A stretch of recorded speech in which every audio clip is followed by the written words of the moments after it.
भैया भैया तुम्हार भाभी है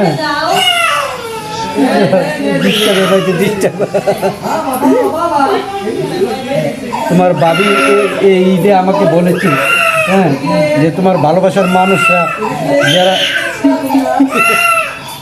কথা কিছু বোঝা যাচ্ছে না,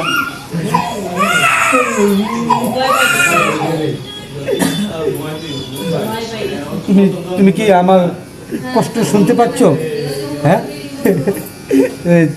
তোমার ভাবি আমার ওয়াইফ 70 কাজ দিয়ে বলছে এবার ঈদে কাস্টমারের থেকে বকশিস টাকা নিবা না, তাদের বাড়ি গাড়ি ওইগুলা ঈদ উপহার হিসাবে নিবা। এখন আমি কি করব? না হলে তো আমাকে বাসায় গেলে খালি মারে। তুমি কিছু বলো,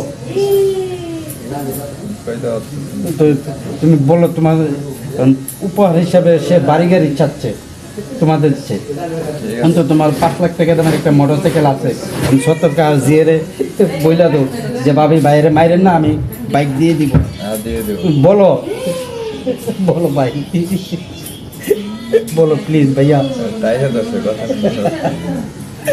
তো এটা পরে বললো, হ্যাঁ এটা পরে বলবে, আপনারা অপেক্ষায় থাকেন।